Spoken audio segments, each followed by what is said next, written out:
Welcome, everybody. Welcome back.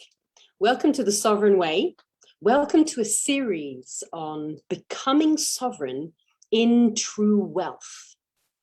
Becoming sovereign, becoming self-owned, becoming true and directly in relation with true wealth.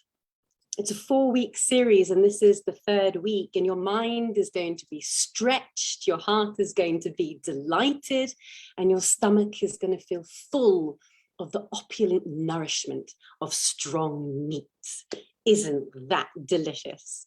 A quick recap of what we've been through so far in this series. In week 1, we established that manna is a spiritual substance, an adamantine particle that is always present, it's omnipresent, it's infinitely available and able to take on the essence and quality of what is needed at any given time.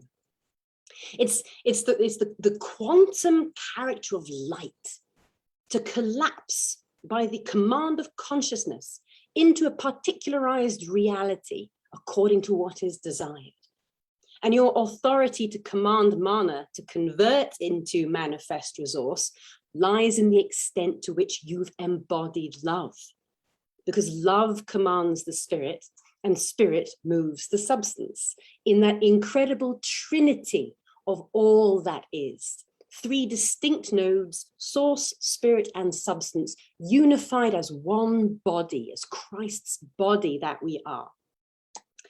And in fact, it's a part of your job and responsibility on this path of ascending consciousness, right? On this path of enlightenment that you've chosen to participate in.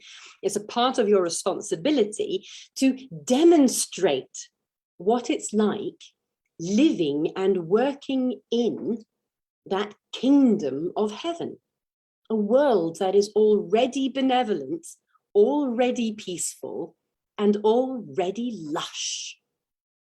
So as a spiritual pioneer, you're not just here to affect change, you're here to actually be the change. We've all heard that one, haven't we? Which means that it's your responsibility to be the essence of God, infinitely abundant. And we also established in week 1 that the way you convert unformed potential into manifest resource is by knowing and allowing. And it's not the desperate sort of prideful insistence on manifesting everything that you think you want. I really, really, really want to manifest a red Lamborghini. It's not there. It's a little ascended out of that realm. This is, I know it so, and I allow it to be so. Ergo, here it is. It's a deeply embodied trust that allows manna to form itself into the true wealth of your desires, not the outline. And we learned that manna is Hebrew for what is it? And so we've chosen what is it to be the magic spell that we're working with in this series. Because when you ask, what is it? You are asking God to reveal it. So you're asking supreme consciousness, you're asking all-knowing to shift substance and reveal true wealth. You know it is here, you allow it to be whatever it is, and so you ask, what is it? And you're lovingly asking God to reveal the infinite source of provision as it is here and now in this moment where you are. So that was week 1, that was the basics covered. In week 2, we said, okay, we get the basics. In my sovereign state, I am worthy of receiving manna, and I have the trust to allow it to take shape according to what God knows, not according to what I know. I've asked what it is, and so it has been revealed. So now we learned to employ spiritual tactics to corral that energy form that manna is, and allow its magnetism to work for us. Because if we don't corral it, what happens? The energy of manna is fleeting and becomes hevel. So we were given the second distinction. Manna is the wealth that flourishes everything it touches, rippling out to the edges of the universe and returning hundredfold to you, for it is a part of God's essence, and God's essence is always becoming. And we received Hevel. Distinct from manna, Hevel is wealth that comes and goes without leaving any legacy impact. This too is meaningless and fleeting. This is the wealth that you waste in your unconscious and automatic operations of daily factory living. This is a part of the world's structure, and all structure changes shape, like vapor, like smoke.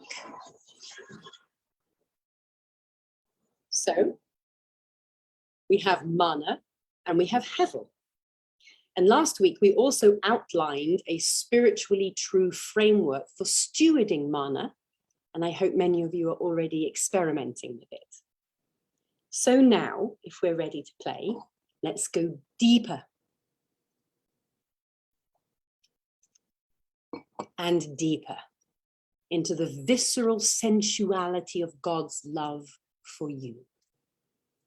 Because your abundance, you see, isn't just a mechanism of the universe that helps create resources for things to happen and experiences to be had and discoveries to be made. It's so much more than that. So much more.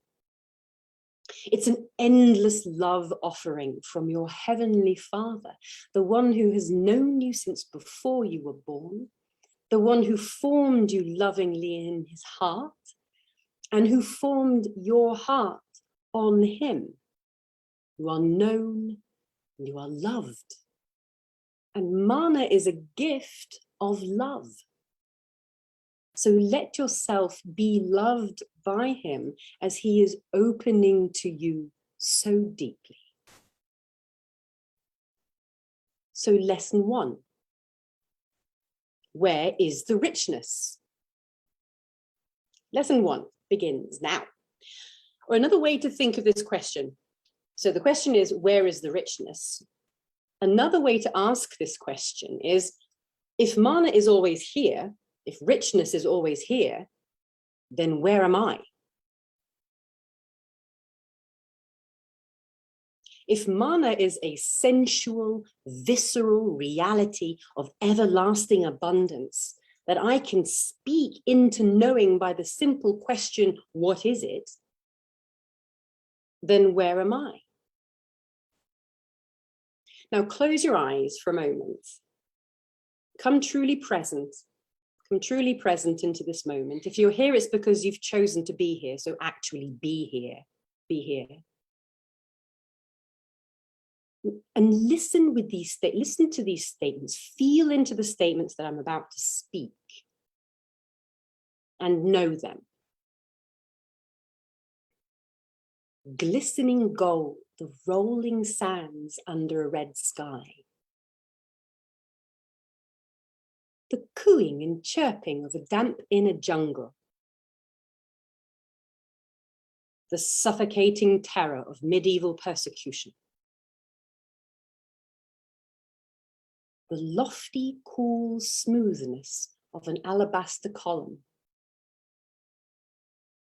The feeling of a canvas bag in your hands, heavy with coins.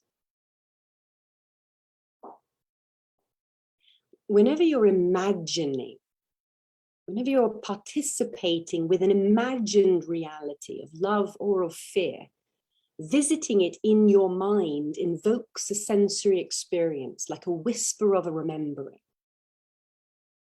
And you remember it because you were there. You are all of it, which means you have access to every single frequency or field of energy that you desire. Manna is here now. Where are you? And this quality or this skill of attuning yourself into the universe of manna, that's the same quality or skill that you use to align your awareness and identity into Christ, into God. It's the same mechanism that you use to bring yourself into remembering or into enlightenment. It's your poise. It's that same mechanism of consciousness. You can bring yourself into a safe state of abundance at any given time, and that's necessary for you to truly surrender to God. You will not truly surrender unless you trust that you'll be safe. I had to practice tuning into abundance while I lived in a literal desert. I had to completely detach from any idea, any outline of what I thought I needed. I had to let go of the idea of what do I think that I need in order to live in these circumstances. I had to let go of that and just allow things like duck eggs and apricots and peaches and pears and lavender and chocolate and books and blankets, even a vehicle and tools, fresh ice melt in the wells. I had to allow these things to emerge in a way that defined all outlined reason. We allowed things like a reservoir with a bed of clay that we could harvest and use to make stuff.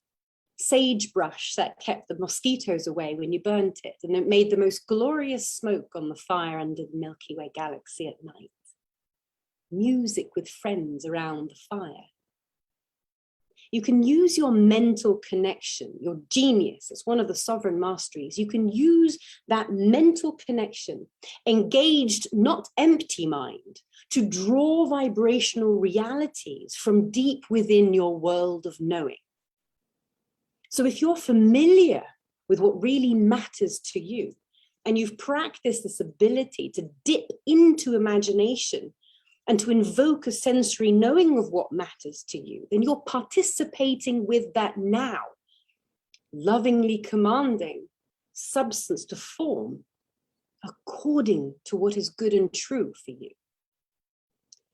And you can navigate your awareness into the richness that is already present in your consciousness, that is already flowing into your life, so that the outpouring of that consciousness manifests as love fulfilled and becoming. Get that? That's a chunky one. Because you are one with all things, because you are source, spirit, and substance, and so is all things. Whatever frequency you're trying to invoke in your field of awareness, you can navigate your awareness into the richness that is already present in your consciousness. And you know it's already present in your consciousness because you can see it manifest in your world. You can see the beauty. And as you navigate your awareness into those frequencies, you draw that vibrational reality out and into the world of form. Manifest as love, fulfilled, and becoming. Not just manifest as a red Lamborghini, but love fulfilled and becoming. That's a meta statement that takes away all the limitations on what that richness should be for you. So think of all vibrations as just the outer expression of an inner supply. It's quite easy to do it like that. So you want to think about abundance. Instead of trying to find abundance inside of you, look for abundance out there and know that it is an outer expression of an inner supply. It's easy to do it like that. And you know, okay, let's quickly go over the basics again. The unified field, as Einstein called it, is like a quantum soup of constant creation. And we know that matter responds to mind on a subatomic level. So there's no arguing about whether or not we're constantly creating our experience as we go along. We get it. The substance that forms all matter is impressed by your consciousness to form a creation, and your energy field attracts, magnetizes, and shapes the manifest substance that has the corresponding frequency. And that means that all substance that I am made of is all around me and within me at all times. And it takes form according to my consciousness, which is my command. And there is absolutely no separation between me and true wealth. That's straightforward logic. It makes physical sense and metaphysical sense, and it aligns with ancient wisdom from all across the ages. It's basic law of attraction. We get it. So knowing manna right now, no manna, and open your heart and your mind and your energy field to allow its revelation, and listen to these statements and notice the subtle shift in frequency as we change the emphasis of each word in the same sentence multiple times. So listen to these 6 sentences and notice the shift. This is the love of God. This is the love of God. This is the love of God. This is the love of God. This is the love of God. This is the love of God.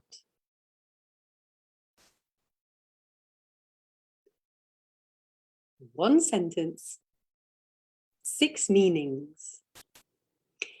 Though the arrangement of the words remain the same, the meaning evolves as the emphasis changes.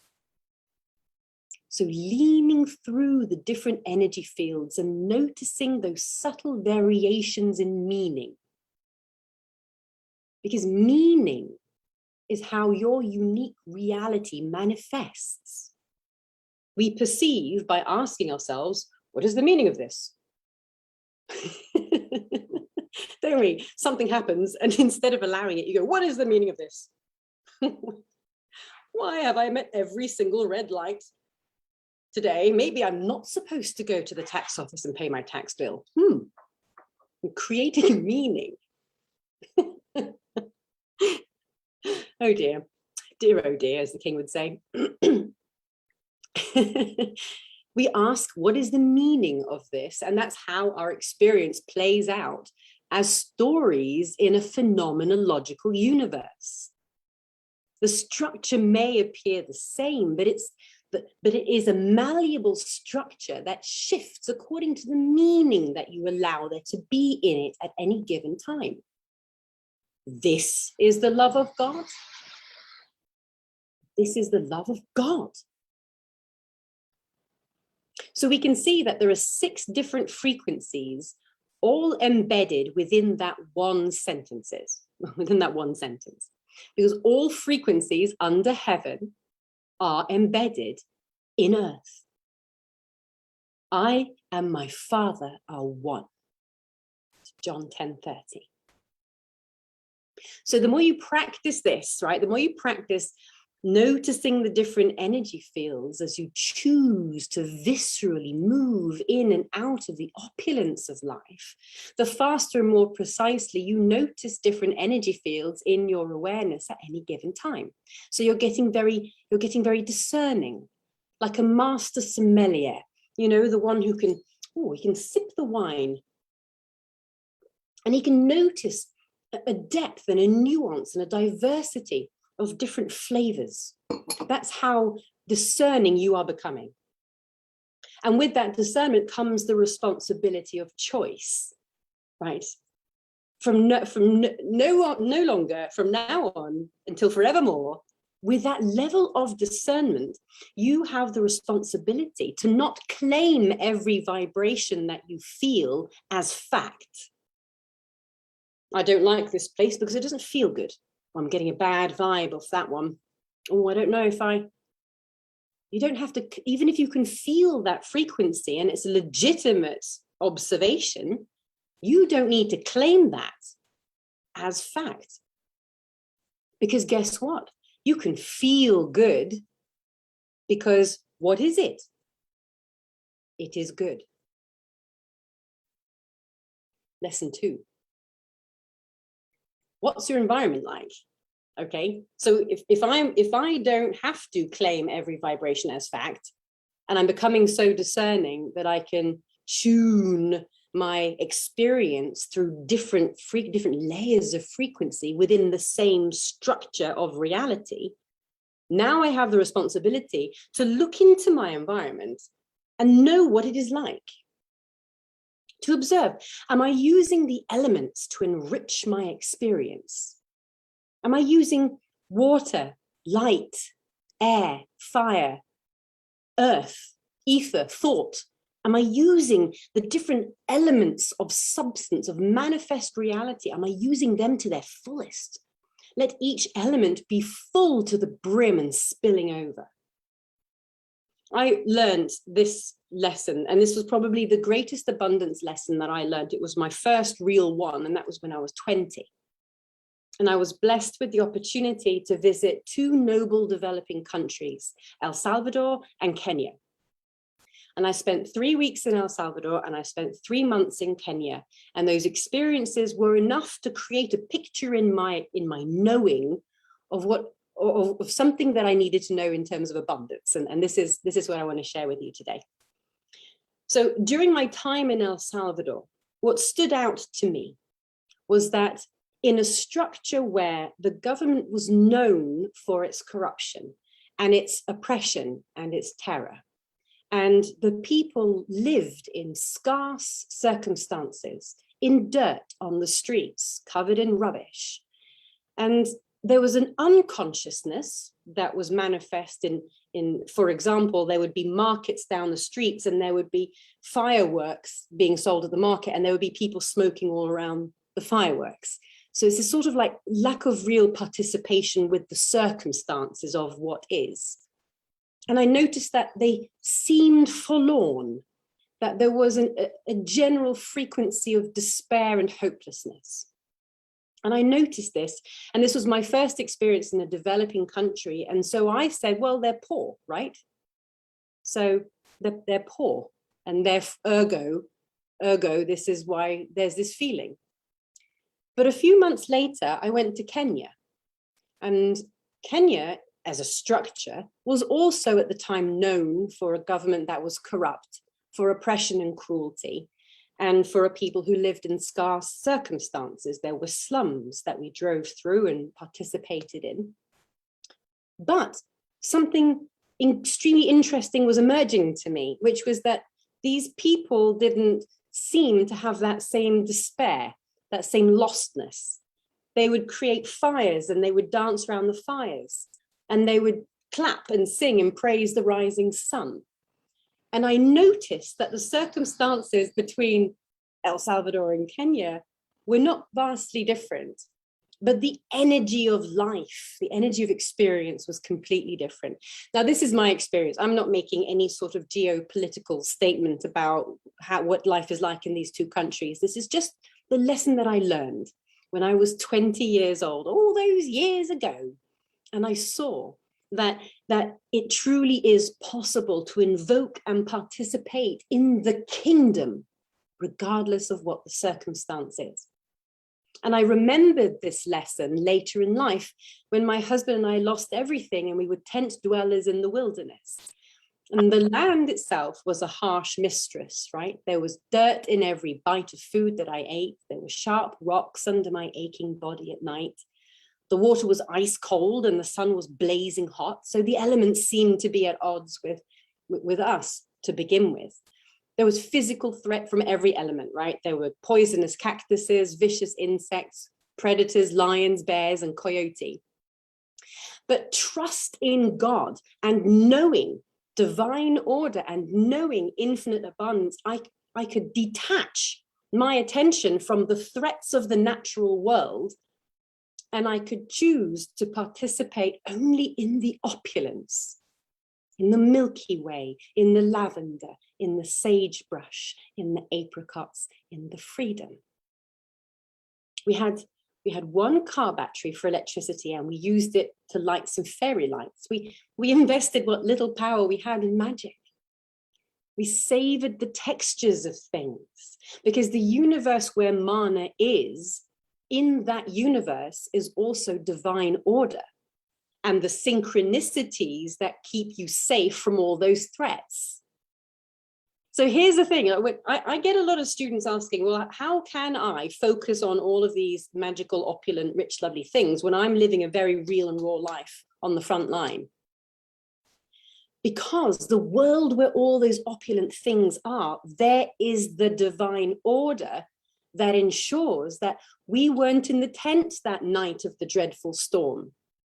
That the night when the bears came to the camp, they were distracted by drinking laundry soap in the river. This is a true story. And they came nowhere near the tent.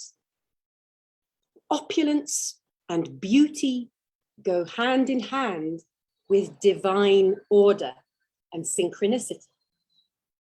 So if you have the trust in God that manna is here now, then you also have the trust in God to hold you safe from harm.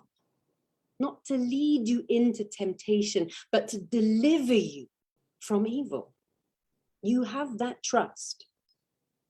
So now look into your environment, into the environment of your life, and ask, where is the opulence? What wealth is there right in front of you? What incredible stores of knowledge and wisdom are in the books in your bookshelf that you haven't read? What incredible flavor combinations are in the spice rack that you've never connected? We don't do Hawaiian fusion. We only do Mexican in this house. What wealth is in your vocabulary that you aren't activating on a daily basis? What words like opulent, decadence, mastery, longevity, sovereign, wealth, wellness, lusciousness, rich? What words get you feeling rich? Use the elements, including your words, to enrich you. Use the elements to make beauty. And this isn't just for rich people with houses, by the way. If you're a light worker or a Christ disciple on the front line, and you're working in the streets or in the slums or in with the desert tent dwellers like us, people who have nothing, the same principle applies. Lack is not an excuse because lack is irrelevant. Tidy up, sweep the floor, teach your people to prioritize order and beauty in their environment. Teach them to use words of love, because the kingdom, the universe of manna, can be known by order, movement, beauty, diversity, and light. So use the elements to make beauty. And this is enriching your vibrational environment. It helps bring you into the kingdom.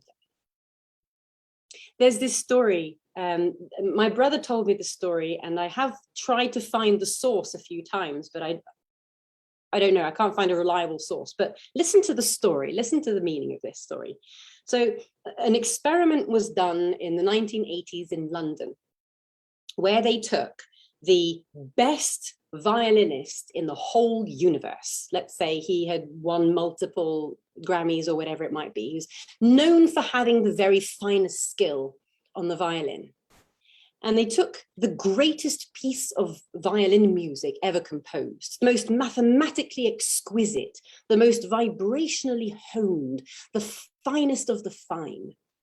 And they gave him the best violin, the most excellently crafted Stradivarius instrument. And they asked the greatest violinist to play the greatest violin music on the greatest violin in the underground in London.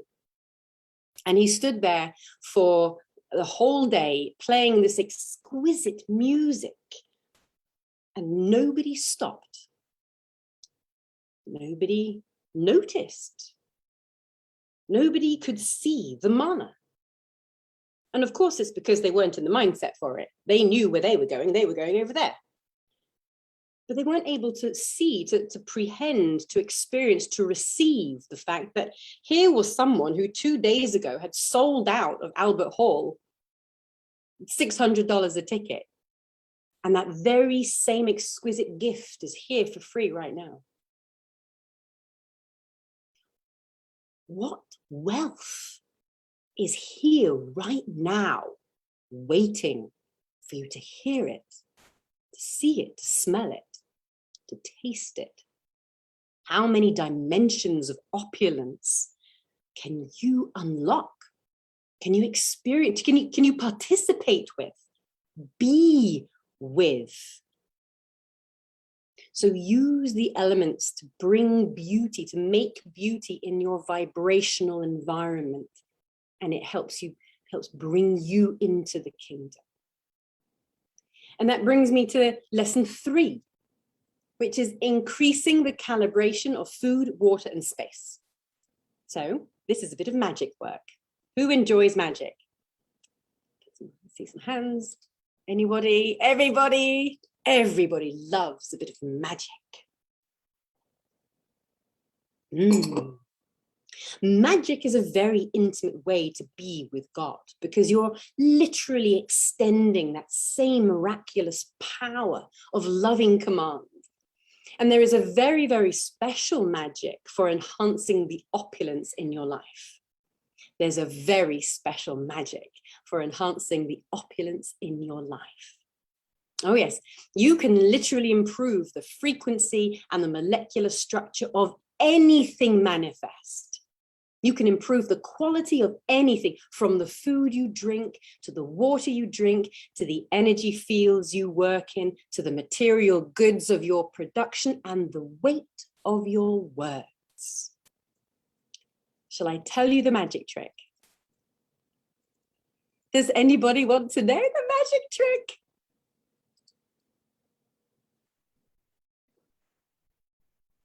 Bless everything in the name of Christ. Oh, it's so easy. Oh, did you think it was going to be complicated with lots of words and movements and magical doodahs? It's so easy. Thank you for this perfect drink. Thank you for this perfect grape. Oh, that was tarter than I expected. Thank you for the surprise. Thank you for this perfect moment to serve somebody. In Jesus Christ's name, amen. Now, you know there's a knack to this magic, though.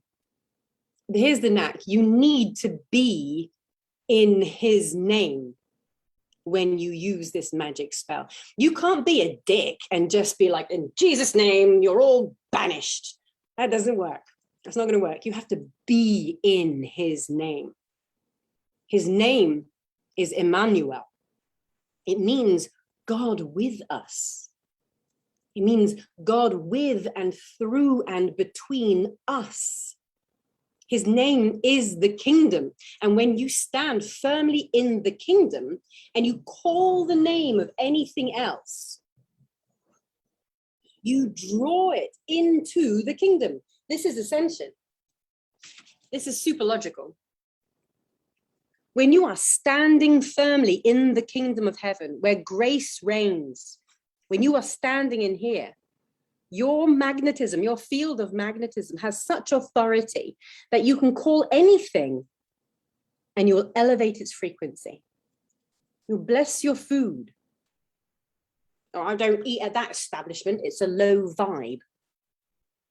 Give them your money and bless the food, and you'll be eating the finest cuisine. When you bless anything, you ascend its frequency. You are drawing it into a higher expression of itself. God bless the food in his name. What is it? It is good. It is good. It is good. Now think of the vibrational effect of you doing this all around you all the time, right? Imagine, just for a moment, imagine that you've made it a lifestyle to be blessing, not just to be a blessing. I'm a blessing to this neighborhood. You are, but not just to be a blessing, but to be blessing. Imagine the compound effect of calibrating everything around you all the time into a higher expression of itself. Listen to this poem, and when you listen, think of the significance of time. Here we go. Be present. I have only just a minute, only 60 seconds in it. Forced upon me, can't refuse it, didn't seek it, didn't choose it, but it's up to me to use it. I must suffer if I lose it. I must give account if I abuse it. Just a tiny little minute, but eternity is in it. Oh, the sacredness of life. How long life is, how rich life is. Now think of the vibrational compound effect of turning the eternity within every moment, within every minute, into an eternity of opulence. How many eternities of wealth are waiting to be activated by your knowing of it, by your love. Here's another story from my life. Seriously, I think ever since I started teaching professionally, I have more gray hairs, not because I'm stressed, but because I'm always telling stories about my life.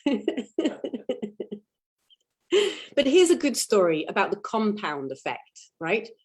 And this is a few days before we were about to move into the tent out into the raw land. We had just enough money to buy a canvas tent. And so we set it up. It was a practice round before we moved out there. We set it up in the backyard of the place where we lived. And we were like, right, let's begin our lives as tent dwellers. We're feeling confident. We've got the solar panel. We can definitely do this. And then we had an amazing snowstorm. Do you remember that? Oh my God, we had this epic snowstorm. 3 feet of snow landed on everything, and suddenly we weren't feeling so confident, right? Maybe this is wilder than we think. But it deposited 3 feet of snow, and we were stuck for a couple of days until a mountain hero showed up who looked exactly like Prince Harry, didn't he? And he had a snowblower and he saved our lives. By the way, that's how I manifest sovereignty. But at one point, Matt and I were standing on the deck, and the tiniest little snowflake landed on his beard. It was absolutely minuscule, tiny. And it dawned on us that the single unit of sparkle, hardly perceptible, but the compound effect of one and another and another and another manifested as a rich 3 feet thick duvet of snow, not just in our yard, but across thousands of acres. Shoveling that snow was exhausting because it was heavy. I can't even imagine how many tons of material substance were suspended in the air during that storm before it converted and was made manifest as this body of snow. It's the same when you begin to notice the individual sparkles of wealth in your life. Perhaps at first it's this pinprick moment of enjoying the shape of your favorite mug, and maybe that doesn't seem like it's a lot. Oh, this is a nice color.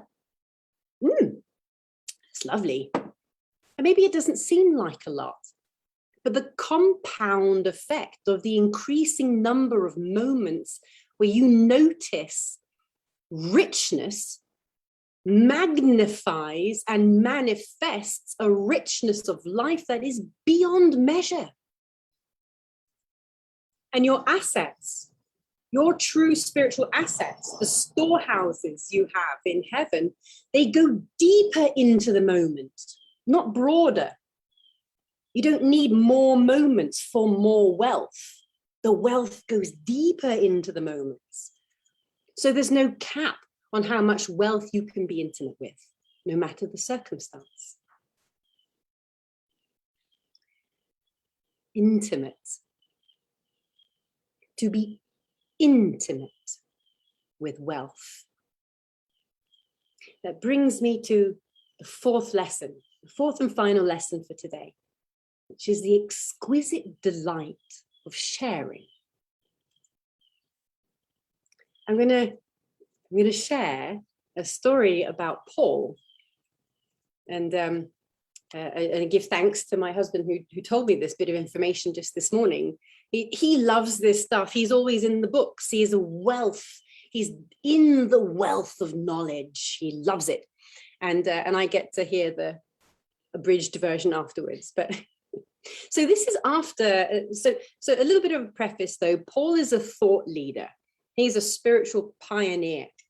He's received transcendental information from the source field via a spiritual vision of Jesus Christ, who, by the way, told Mary Magdalene that when you have a spiritual vision, it is the mind that sees the vision. So this is Paul's imagination. Remember, we talked about imagination as being a bridge between the unformed potential and into reality. Well, Jesus Christ met Paul in his imagination and ordained him as a keeper of knowledge, this knowledge, the knowledge that you no longer need to be an energetic master. You no longer need to gruel your way up that ascension ladder. You can access the kingdom here and now through immediate mercy and love. And that's the information that Paul has been asked to steward. Now, Paul never met Jesus Christ like the other apostles who were also working in the field at the time. So he's an outlier, he's a rebel, and he's teaching everything from his gnosis, his inner knowing, not something that he was given by an external master.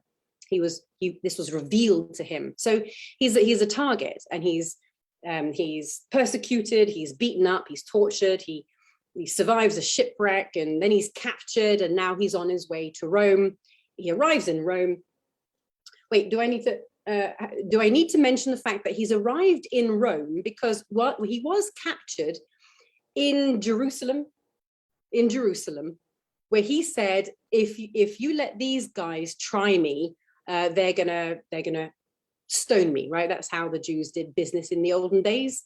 So he said, don't let that happen to me. I'm a Roman citizen. I want to see Caesar. Talk about boldness.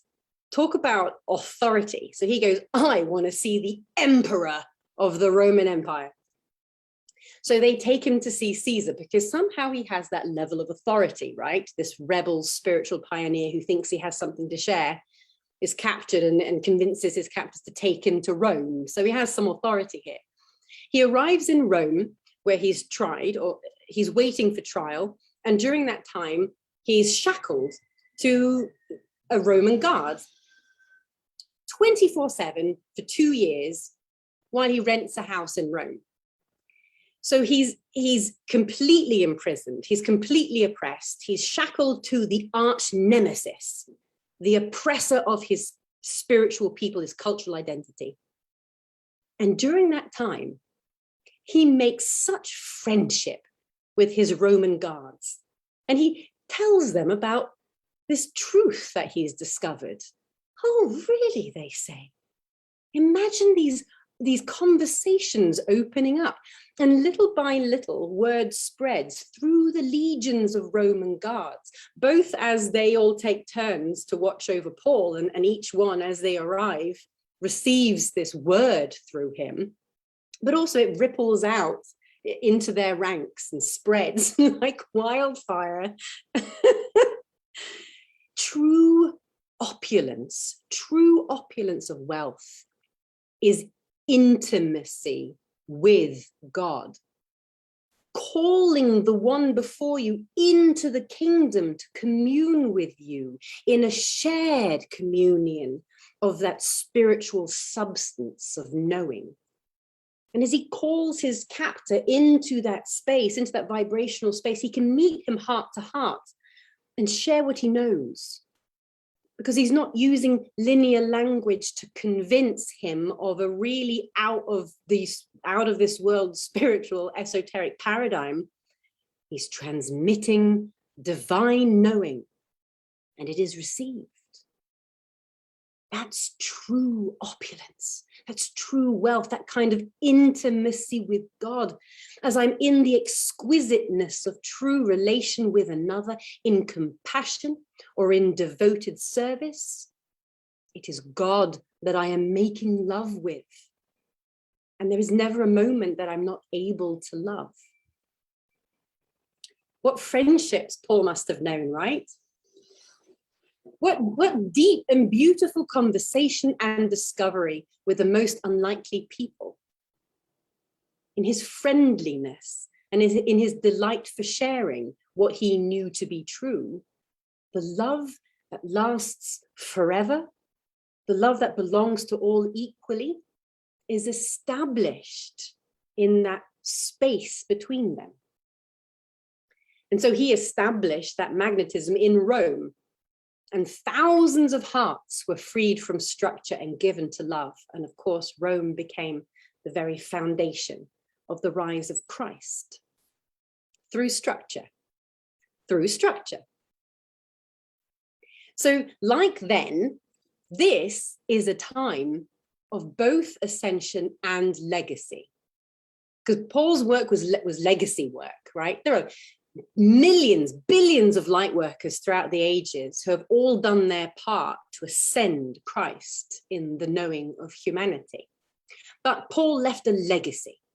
And this is a time of ascension and legacy. This is a time for pioneers to bravely step out into the world and call everyone into the kingdom. Call them into the kingdom. Bless everything in his name. It requires you to be unapologetically radiating a solid trust in manna, knowing that you are held in his vibration.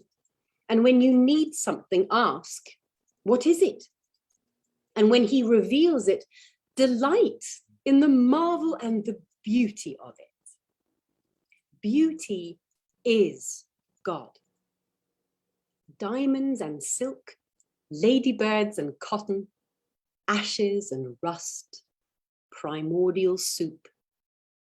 Beauty is God's body. And if you can see it, then you are in it. And in your demonstration of his love, call the world to join you and to share this beauty and watch how empires change. I will finish this class with a reading from Song of Solomon. Oh, this is chapter 2. This is what's coming for you, by the way. This is your devotion. This is the pinnacle of your ascended quest here in the world. This is where the kingdom, the journey to the kingdom has ended and the journey within it begins. So now is your time to really be in the opulence of God's love. And as I read to you Song of Solomon, this is chapter 2, listen with the ears of spirit again and let yourself be nourished.